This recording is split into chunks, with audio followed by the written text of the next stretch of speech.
In this video, we continue with the book titled Have You a Strong Will by Charles Godfrey Leland.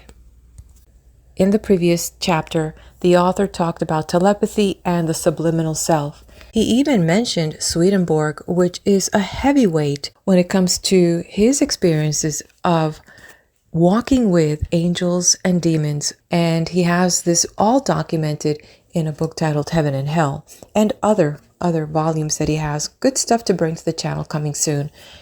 We don't have to go too far because the CIA declassified documents regarding a report that involved studying remote viewing, telepathy, and other such things. And it was called the Gateway Process or the Gateway Experience. And you could actually visit their website and access this by going to www.justice.gov archives.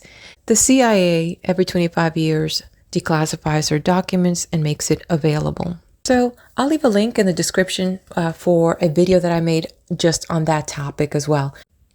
And my intent in sharing this information and sharing what I'm passionate researching is because I know that there are people out there also that understand that there's more to us.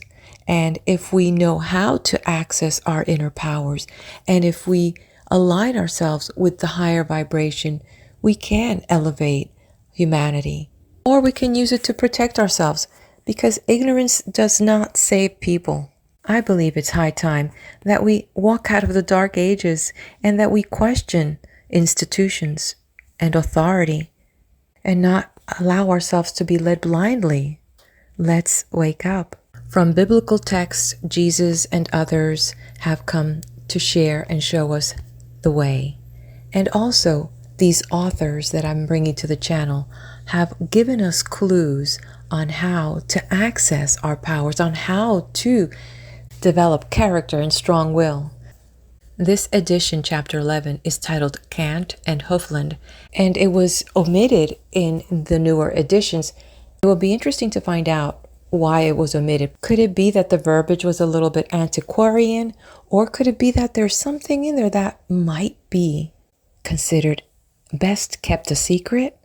In this, Immanuel Kant is sending a letter to Hufeland, and Immanuel Kant at the time was a central figure in modern philosophy, and Hufeland was an eminent German physician and naturopath. Based on that, it seems like we're going to have a philosopher talking to a doctor on something about health or the body.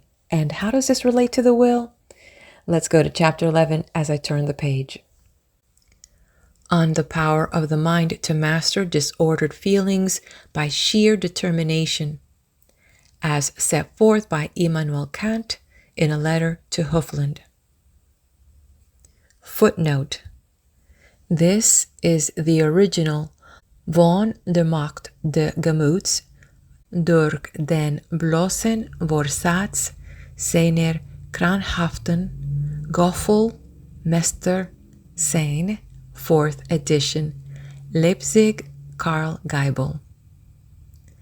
The Germans declare that the word Gemüt is not translatable into English, of which assertion of any word in any language it may be said that those who use it never have a very clear idea of what it does mean, which is especially the case with Gemütlich, over which almost any two Teutons will agree to differ.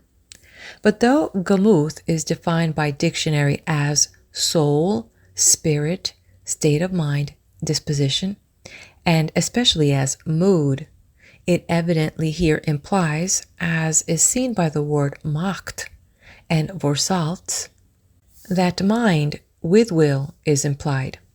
The date when the book was sent to Kant, or when he wrote the letter, is not given in the edition referred to. It may be added that while there is much in this chapter which does not bear directly on the will or hypnotism, there is nothing which has not a physical connection with it. Everything referring to the prolonging health in old age, especially mental well-being, is of great importance to him who would develop the latter. End of footnote. It happened on a time that the great German physician Hufeland wrote a book entitled How to Prolong Human Life, addressed to the celebrated metaphysician Immanuel Kant, to which the latter replied with a letter containing passages and opinions so apropos to what I have elsewhere set forth in this book, that I gladly make extracts for the sake of commenting thereon. The epistle begins as follows: that my expression of thanks for the gift to me of your edifying and agreeable book on the art of prolonging human life was in itself based on anticipation of a long life. You might have inferred from the date of this my reply in the January of this year, were it not that old age often brings with it the putting off of things intended. Procrastinatio, which is itself a warning from death, who always announces himself too early, and unto whom man is inexhaustible in persuasions to wait. You request from me an opinion as to your effort to treat the physical in man morally, to set forth the whole and also the physical man as a being based on morality, and show this moral culture as essential to the physical perfection of human nature according to its predominant capacity. Adding thereto, I can at least assure you that it was from no predetermined opinions, but in consequence of labor and investigation, that I was irresistibly drawn into this kind of undertaking.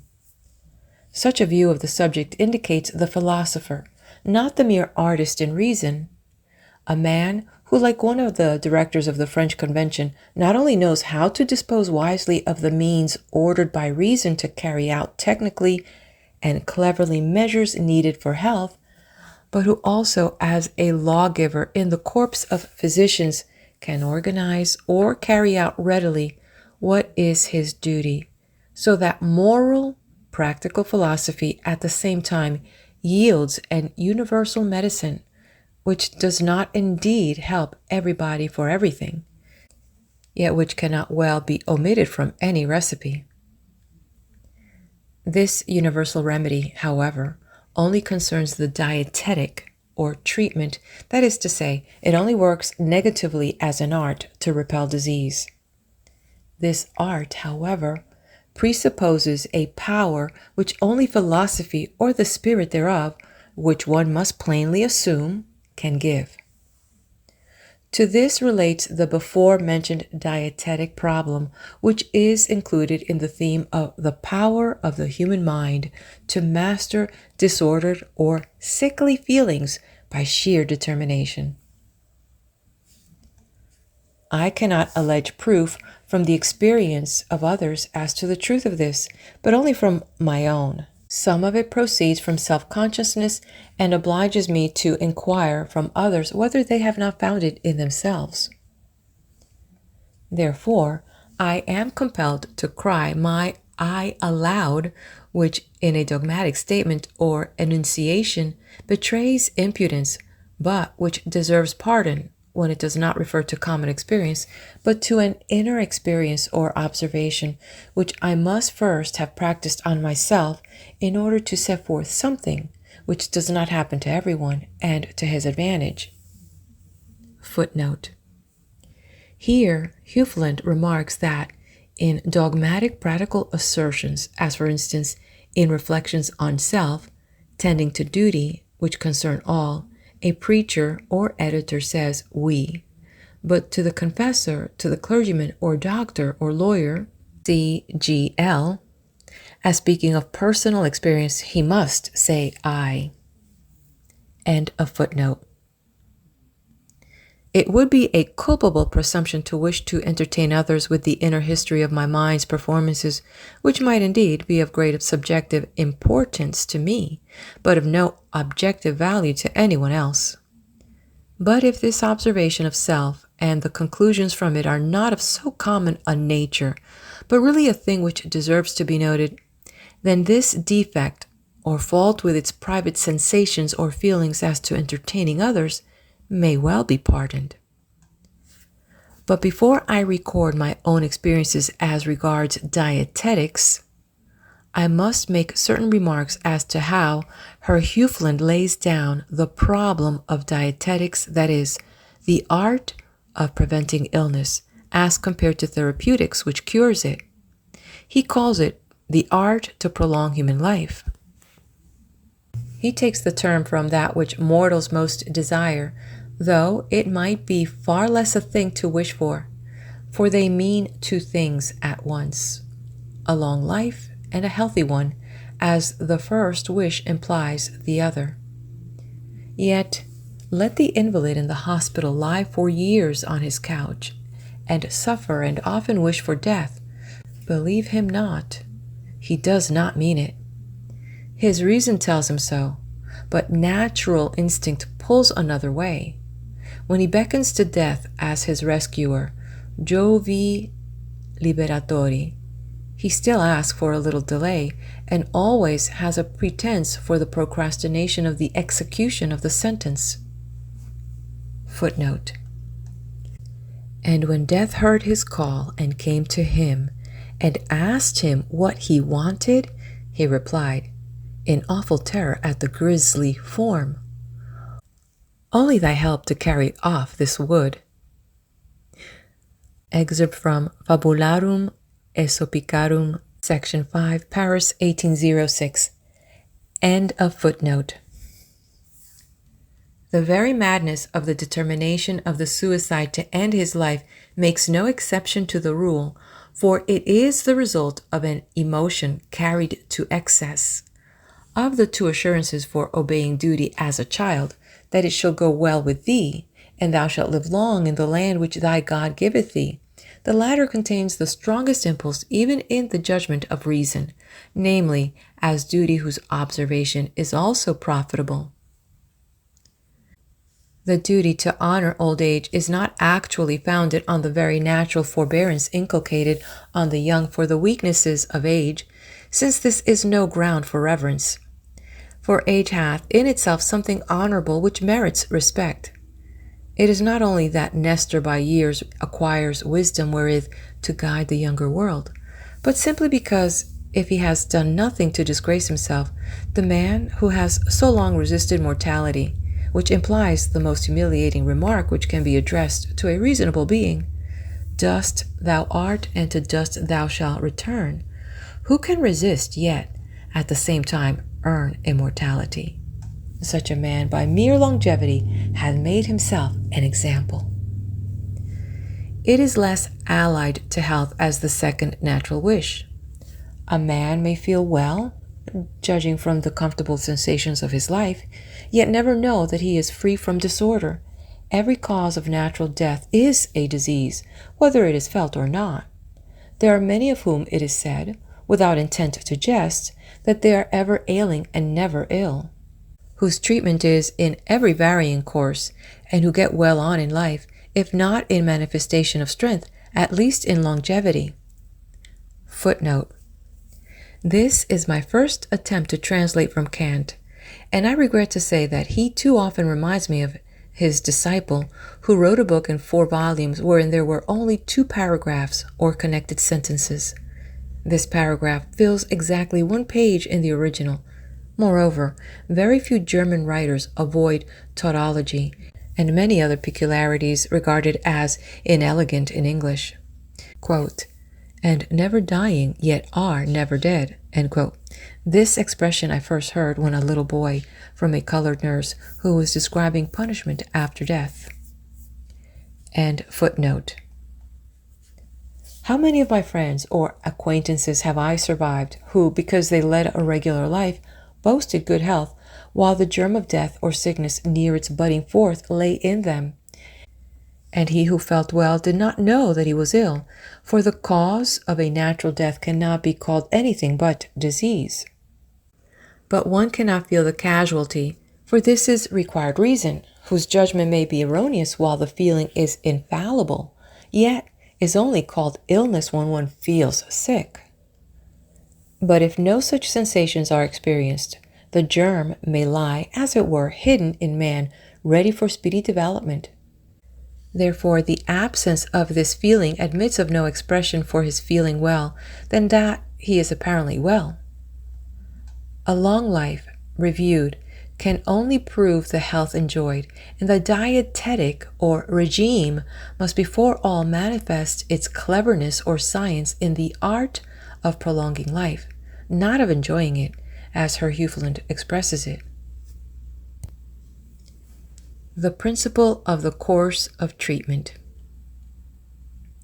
The dietetic must not be based on ease or comfort, for this gratifying one's strength and feelings is pampering. That is to say, it results in weakness and a gradual quenching of vital power for sheer want of exercise, just as exhaustion follows constant and violent exertion. Stoicism, as a principle of dietetics, sustain et abstain, belongs not only to practical philosophy as a moral precept, but also as an axiom in medicine. This, then, is philosophical, if only the power of reason in man to master his bodily sensations by a principle laid down by himself determines his cause of life. On the contrary, to seek to excite or guard against these sensations by having recourse to remedies by medicine or surgery is merely empirical and mechanical. Warmth, sleep, the careful nursing of those who are not ill are such pamperings of comfort. 1.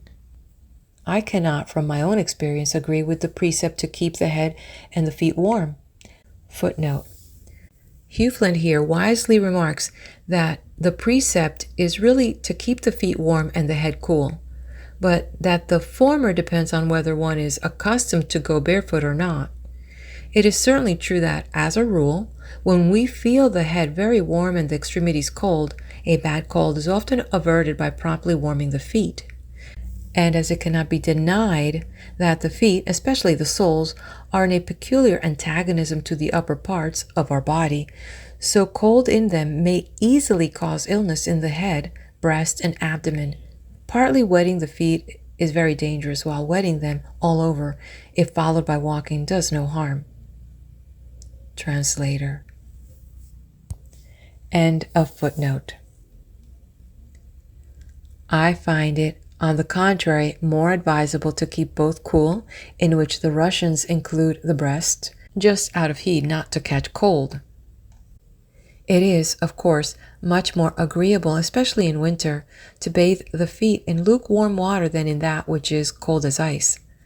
But by the latter one escapes that evil of the numbness of the blood vessels in parts so remote from the heart, which in old age often induces an incurable affection of the feet.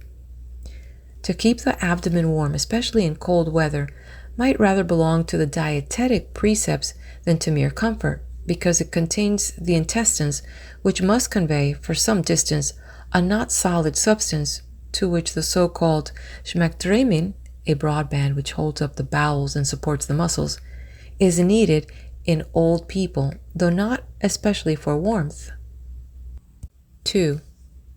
To sleep long at a time or repeatedly as in afternoon naps, or much, is of course just so much sparing of discomfort as waking brings with it, and it seems to be a strange thing to wish for a long life in order to sleep it away. But that, which is really here the point, this comfort which is supposed to be a means of long life contradicts its own intent. For the varied awaking and sleeping again during long winter nights is injurious to the nervous system, exhausting it in deceptive repose, so that comfort is here a cause of the shortening of life. Bed is the nest of a flock of ills. Footnote. Nous avons changé tout cela. It is now generally accepted that all people, and especially the old, may or should sleep exactly so much as nature requires, that is to say, as long as any rational human being desires. I find in my own experience that the more I sleep, the more soundly active is my brain during the waking hours. Kant had never heard of the rest cure. End footnote. 3. To take great care of oneself in old age, merely to spare one's powers by avoiding discomfort, as for instance, staying at home in bad weather, or putting off our work on others, causes the very contrary, that is to say, early death, and it may be hard to prove that people who live to a great age are mostly married. Footnote. Here, Dr. Hufeland rebels against these manifest paradoxes of errors. I would observe, he says, that unmarried or early widowed old men preserve the appearance of youth longer than others, but adds that he found among aged people that most were married, and that in great cases of longevity, or those who had passed a century, there were absolutely no celibates. And of these nearly all had wedded very late in life, and this leads us to conjecture the influence of the stimulus to beget and of marriage on a long life. To which may be added that, in fact, to secure a long and comfortable or happy life, a man needs, in due measure, all the nursing, comforts, and gratifications which instincts inspire, and common sense and experience warrant. If a man catches cold by going out when it rains, he should stay in the house. End footnote. In some families, longevity is hereditary, and marriage between their offshoots may cause great increase in years. Nor is it a bad political principle to praise married life as favorable to old age, in order to encourage population, even although there are not many proofs of it. But the question is here only regarding the physiological cause of old age, as nature ordains, not according to political economy, as the state would fain have public opinion expressed to suit its convenience. And moreover, philosophizing, even without being a philosopher, is a means of guarding against many an unpleasant feeling, though it be accompanied by mental excitement, but bringing with it in its occupation an interest which is independent of external accidents, and for that reason is, though even when at play, innate and powerful, and does not allow the strength of life to stagnate. On the contrary, philosophy, which has her interest in the whole of the final aim or end of reason, which is an absolute unity, has within herself a sense of power which can repay the bodily ills of age to a certain degree by a reasonable estimate of the value of life. But newly opening vistas to the enlargement of his knowledge, even if they do not strictly belong to philosophy, yield the same or something like it.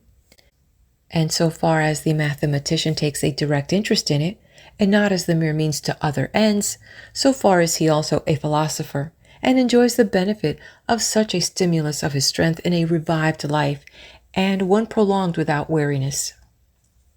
But even mere trifling as pastime in easy circumstances supply, as surrogate or substitute, the same thing in limited minds, and those who thus wear time away generally attain a great age.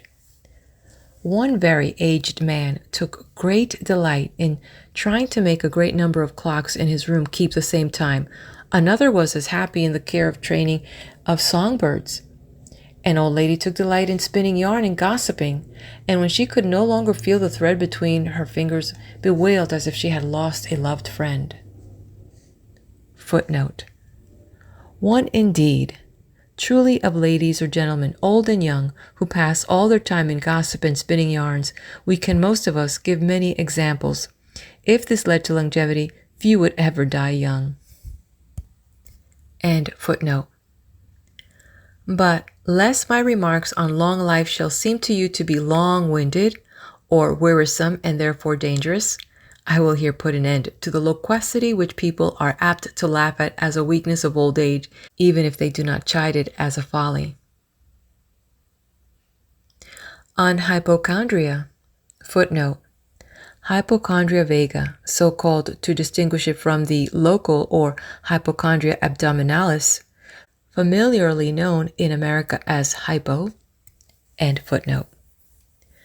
The weakness of abandoning oneself without courage or object to sickly feelings, or attempting to master them by reason, or to the eccentric disorder, which has no fixed place in the body and is a creature of the imagination, whence it may be called the poetizing or imaginative spirit, as when the patient fancies he has every disorder of which he reads in books, is the very opposite of that ability of the mind to be master of such weak emotions or despair as to brood over evils which men can repel. This is a kind of madness which may indeed have some kind of positive malady, such as flatulency or constipation as a cause, yet which does not so directly manifest itself in the senses, but is reflected as a disorder before the imagination, at which the hotantimaruminus, or self-tormentor, instead of taking courage, calls in vain on the physician for relief. It is in vain because only he himself, by the dietetic of his mental action, can remove the tormenting fancies which involuntarily afflict him, and free himself from evils which would be irresistible were they real. From him who is afflicted with this ill, and while it endures, we cannot require that he shall cast it off by mere resolution or will. For if he could do this, he were no hypochondriac. A reasonable man never definitely creates such a hypochondria. But when anxieties or self-imagined ills assail him, he asks himself if there is a cause for them. And if he finds none, or sees that if there is nothing can be done for it, he passes on with this question of his inner feelings to the order of the day.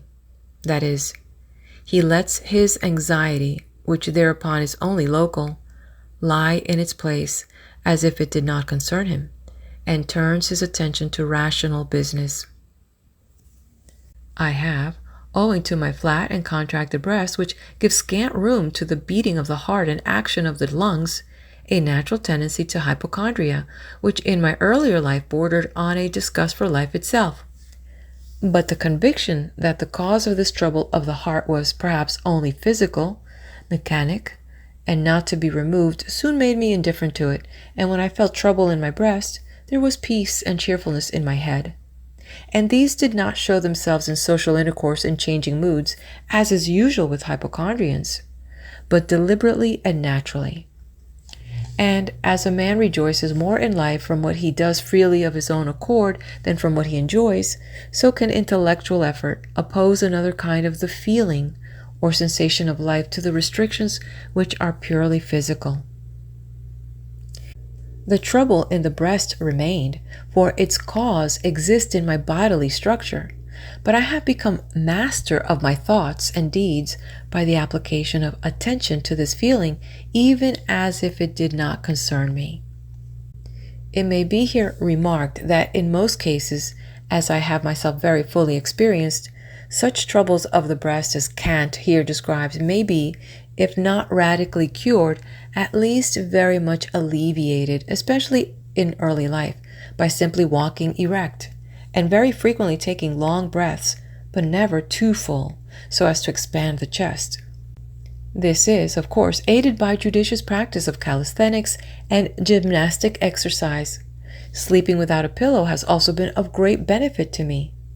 Cocaine under medical cases is also a help in such cases, but the firm will allied to faith aids marvelously in every remedy. On what our author has advanced, Hufeland comments as follows. Even in real maladies, we must distinguish carefully between sickness itself and the feeling of sickness. The latter goes far beyond the former. I may assert that the patient would very often not be aware of the real disorder which is hidden in a locally disturbed and insignificant part of the body, were it not for the discomfort and pain which it causes. But these feelings caused by the action of the disease on the whole are mostly within our own control. A weak, debilitated soul, or one of exalted sensibility, would be in such case utterly overpowered. A strong one will drive the devils back and conquer them.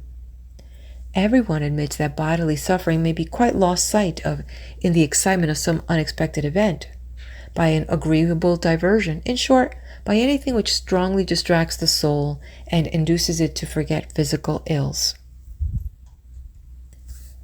I would here interrupt the doctor to give an instance apropos to his remark.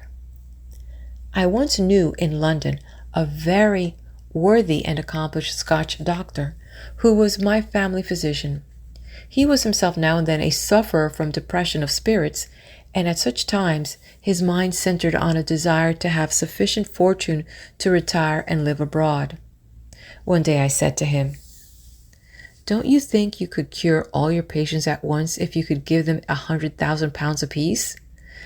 With a grave smile, he replied, "I have no doubt that it would be very beneficial to them, and if you're going to begin medical practice on those lines, I would be glad to be inscribed as your first patient." But to return to Hufeland. The great remedy for hypochondria and all imagined ills is, in fact, the making one's own self objective, since the chief cause of the malady and its real nature is the subjectiving of whatever we consider. That is to say, the physical I has assumed mastery over everything. The predominant thought becomes a fixed idea and brings all others into the category. Footnote. Subjektiveren. I believe that it was Kant himself who, in the Kritik der reinen Vernunft, first made the words subjective and objective popular as signifying mind or self and what is out of it. But I am under the impression that the same terms were used by Wolff and also the schoolmen. End footnote. I have therefore found that the more practical a man's life is, that is to say, the more he lives out of himself in the world, the safer is he from hypochondria. Practical physicians give us the best proof of this. They are constantly occupied with disorders, and sickness is the subject of their thought. And as it is the ruling idea, one would suppose that all physicians must end as hypochondriacs. And yet we see that actively employed medical men are almost exempt from such troubles. And why? Because they accustom themselves from the beginning to make all sickness objective, to separate themselves from their personal interest and convert themselves to a subject of the outer world and their art. Thus far the doctor's comment. We will now return to Kantian text. On sleep. The Turks, in accordance with their principles of predestination, say, regarding temperance in food, that it is decreed unto every man how much he shall eat during his life, and if he devours his allotted portion too greedily, he may be sure that he will have to endure shortcomings in proportion, and therewith have a shorter life. Footnote. An idea taken from the Talmud, wherein we are told that so many measures of witchcraft or talk, etc., were sent to earth, of which women got 9/10. Thus it is supposed that unto all so much is assigned of everything. In the Agakin legends, in the beginning, a certain quantity of fat was decreed to the animals. End footnote. This may be assumed in a dietetic or prescribed course of health for children as a rule. Since in matters of enjoyment men must often be treated by physicians as children, namely, that unto every man there is measured a certain portion of sleep, and that he who in his manly years has consumed more than 1/3 of his time in slumber cannot hope to grow old. He who, by means of naps in the day, or Spanish siestas, continues for pleasure's sake to sleep more than 1/3, will find it at last deducted in the bill. Now, as a man would hardly wish that sleep was not needful or that long life was all one weary pain, so is it even more advisable for feeling as well as reason to set this third, which is devoid of joy or activity, entirely aside and assign it to the necessary restoratives of nature, of course with due allowance as to time. Whereupon Hufeland reminds us that the most natural and sensible allotment of time is 8 hours for work, 8 hours repose, and 8 hours to feeding, exercising, occupation, and amusement. It is thus poetically given in English. Quote, 8 hours to work and 8 hours to slumber given, 8 to the world allot, and all to heaven. End quote. No small proportion of people in America arrange it so as to, quote, sleep as little as you may and work like the devil the rest of the day. End quote. Not to sleep at set times or not to be able to keep awake at others is esteemed, especially by the first, to be a sign of illness. The The general advice of the physician is to banish all thought, but despite this, the thoughts will return, or else others take their place. No better rule can be laid down than that when we find ourselves carried away by any predominant thought, to avert the attention from it, as if one closed his eyes or averted his sight to the other side. Then, by the interruption of the thought, there will result a confusion of subjects, by means of which consciousness will be restored to its habitual condition, and an entirely different arrangement substituted, that is, an involuntary play of the imagination, which in a healthy condition is the dream, comes in which, by a remarkable trick or adaptation of the bodily functions, the body itself is relaxed as regards animal action, but deeply agitated as to vital movement, and in fact by dreams, which, though we may forget them when we wake, still have their influence. For if we had none, and the power of the nerves, which proceeds from the brain or the seat of conceptions, our representations, did not act with the muscular power of the intestines, life would not last for an instant. Therefore, it is probable that all animals dream when they sleep. But everyone who lays him down to sleep will sometimes, despite all this turning away his mind, still be unable to slumber. In such a case, he will feel in his brain something spastic or cramp-like, which also agrees with the observation that a man is about half an inch taller in the morning after a good night's rest than he would have been had he remained awake. Footnote. Hence it is said that those who lie long in bed are long awake, as sleep develops height. End footnote. And as insomnia is a weakness of old age, and as the left side is the weaker, it happened to me a year ago to feel these cramp-like sensations very keenly, or if not cramp-like, unto it allied, which I, according to others, regarded as gouty symptoms, and so sent for a physician. Footnote. Upon the saying that sleeplessness is a sign of old age and debility, I would observe that I have this day, March 22nd, 1898, just seen a remark in the New York Herald to the effect that no inhabitant of my native city, Philadelphia, was ever known to be afflicted with insomnia. I was touched to the heart at this compliment to the perennial youthfulness and vivacity of my fellow citizens. It certainly is true that they sleep and live on an average far better than the natives of the North, and have contributed their full share to the inventions and ideas of the century, if not more. C.G.L. Charles Godfrey Leland. End footnote. Here again, the Herr Doctor steps in with a note, or in fact 2 of them, to the value of 4 pages, which I condense as follows. It is an error to suppose that the preeminence allotted to the right arm or foot is merely the result of habit, which he illustrates with examples, and to which I can only say that when a man can use both his arms equally well, it is an immense advantage for him as a woodcarver, engraver, or any other kind of artist. But he speaks well anon, saying that it is incredible what man can effect, even on physical subjects, by the power of a firm will, as well as by the necessity which often of itself awakes the will. Whence comes it that the poorer classes, driven to work by poverty or duty, suffer less mentally than those who live at ease? Chiefly because the former have no time to be sickly, and so make an effort. Whereupon he recalls the many personal experiences which he had of the great truth that duty, energy, and will can cure disease and drive away most obstacles and ills. Yeah, and the most amazing of all is the power of the mind over contagious and epidemic disease. It is an established fact that those who have courage and are not easily disgusted are the last to be attacked. But what is more, I myself am an example that an established case of contagious illness can be cured by a glad exhilaration of spirits. It happened on the year of the war, 1807, when a pestilential slow fever broke out in Prussia that I had to attend many who were ill with it. And one morning I felt that I had every symptom of the disorder: giddiness, mental dullness, weakness of the limbs, or every sign that I must suffer for many days before the malady would break out.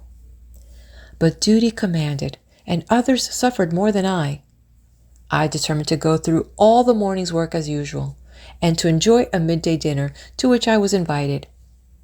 At this dinner I gave myself up as much as I could to merriment, drank intentionally more wine than usual, went with an artificially excited fever to my home, went to bed, had a profuse perspiration, and rose in the morning cured. This was probably a severe form of influenza. Here we return to the author of the Transcendental Philosophy, who, as the reader may remember, had sent for a physician for his gout.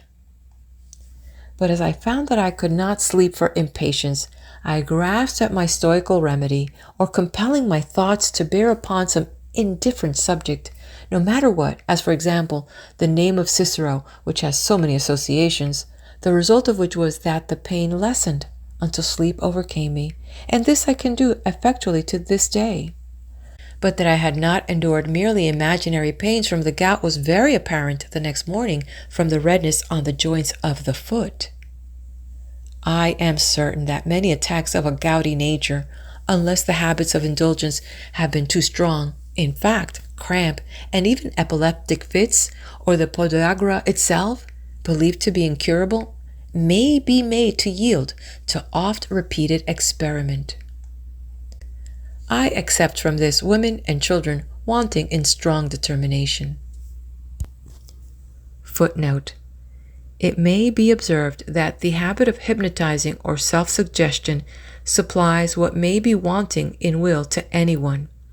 If will alone can avert many disorders, what may not be done with a will inevitably superinduced or compelled to exert itself? End footnote.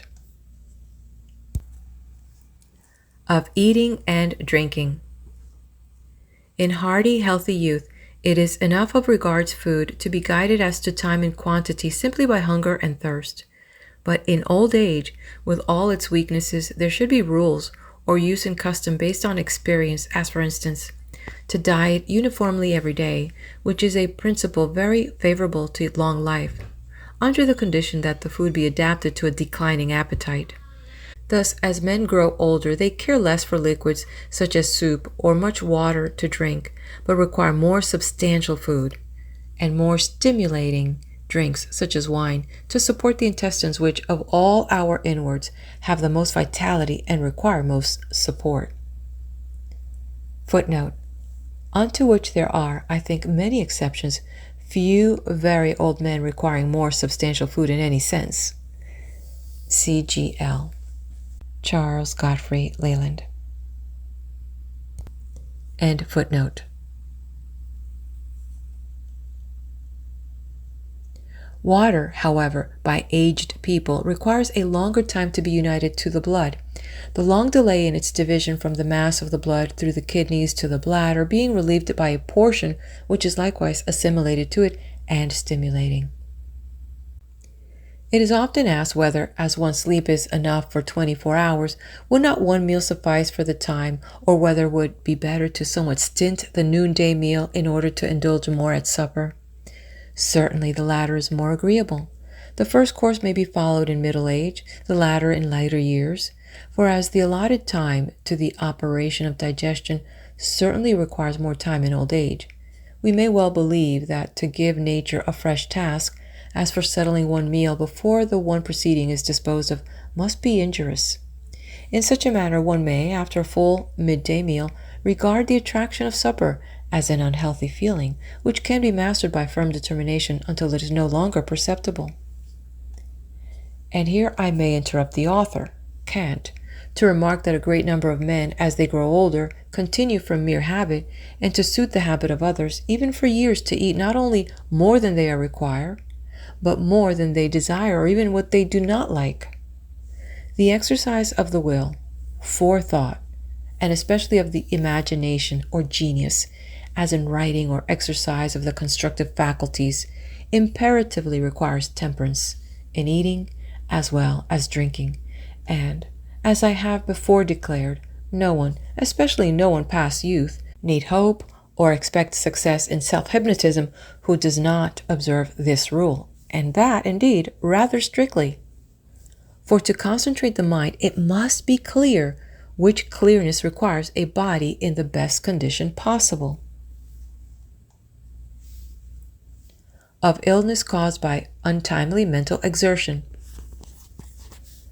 Thought is to a scholar a means of existence, a mental subsistence, without which, while awake and alone, he cannot live, whether it take the form of reading or writing. But to busy oneself with serious or determined thought while eating or walking, and thereby keeping up a joint exertion of mind and body, results, in the former case or at meals, in hypochondria, and in the latter in vertigo or dizziness. To avoid such a sickly condition by treatment only requires alternation of such physical action as eating or walking with that of thought. That is to say, to avoid serious attention and allow the imagination free play. Disagreeable or unhealthy feelings are sure to result when one at a solitary meal indulges in reading or determined thought, because vital action, Lebenskraft, is withdrawn from the stomach by mental exertion. And it is the same when thought is united to exercise and walking. We may add to this night study, lucubriren, if it be not habitual. However, the ill results from this in vita Minerva, or untimely intellectual labor, are not so much of a kind which requires persistent exertion of the will as mere breaking off a habit. On which Dr. Hufeland remarks that students may find it difficult to take a walk and not occupy themselves with study or reflection. This is especially the case with Germans. Tom Hood, in his Up the Rhine, tells a tale of a gentleman who, while walking and thinking over fixed transcendental idealism, neglected to return a salutation. One of the objects of nature in exacting time for eating, exercising, and repose is to stop thinking. I can, from my own experience, give a striking illustration of the evil effects of thus working double tides with thought and digestion. At a hotel where I lived, there also boarded a middle-aged maiden lady, who made her appearance every morning at the breakfast table with newspapers and books, and then sitting down passed an hour or more in eating much dry toast very slowly and drinking tea while reading.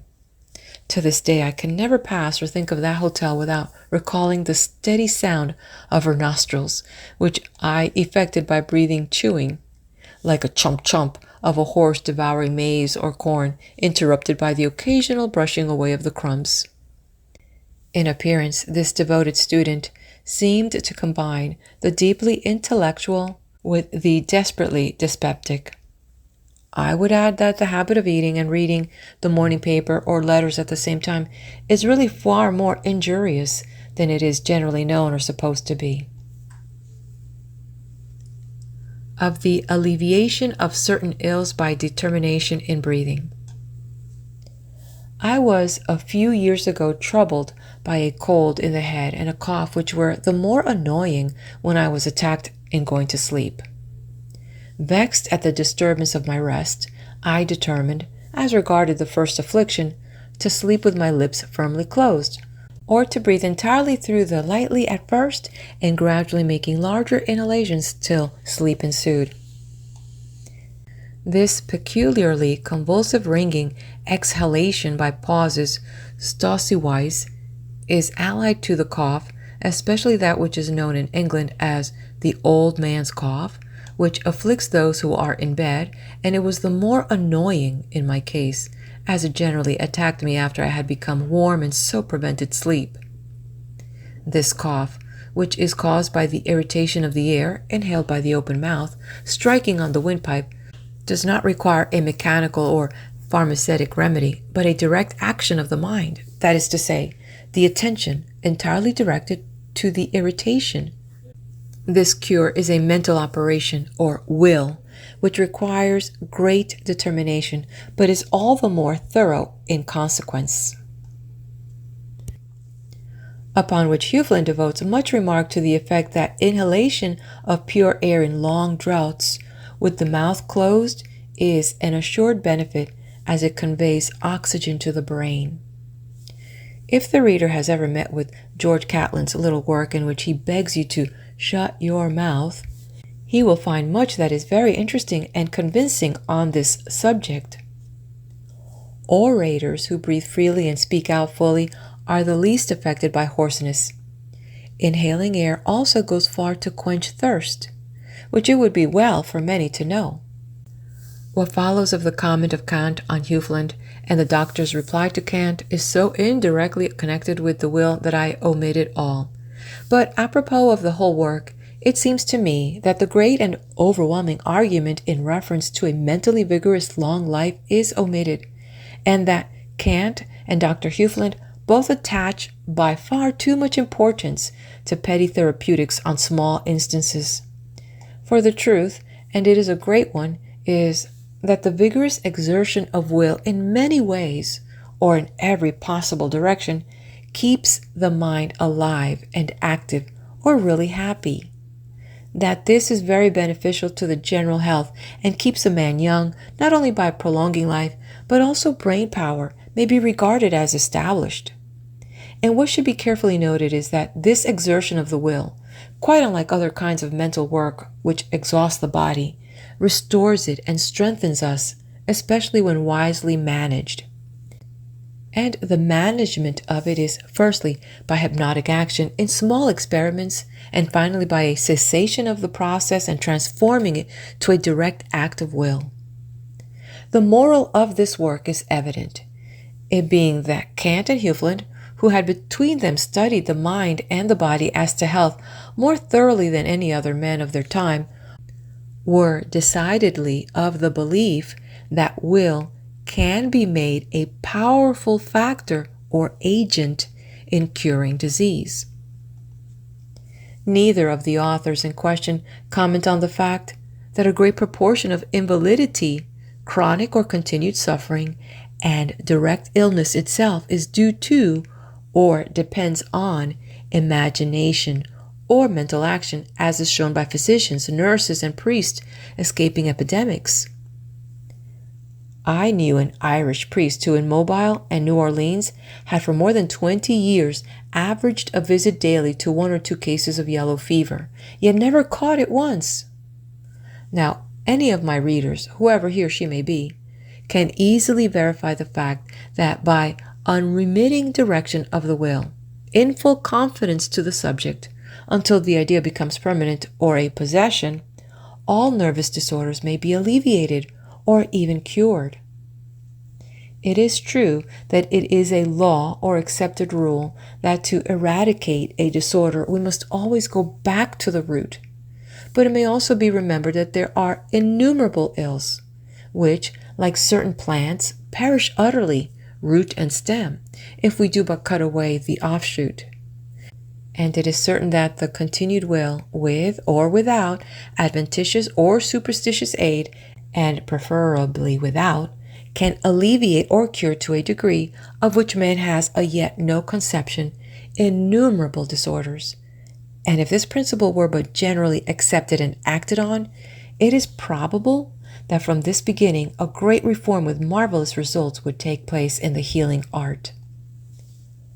For admitting that health, or the contrary, depends on the action of some subtle vital electric force not as yet detected or understood, and that this force may be en rapport with brain action or mental power, we are certainly on the very brink of wonderful discoveries in physiology.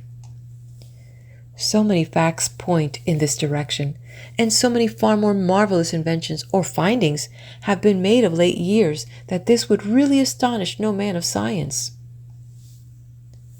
Andrew Lang, in his Making of Religion, appears to incline to treat the belief that one mind can transmit or convey itself as an image material or an immaterial impression or thought to another at any distance as a fact while entertaining very grave doubts, not denials, as to the perfect authenticity of any case cited to prove this.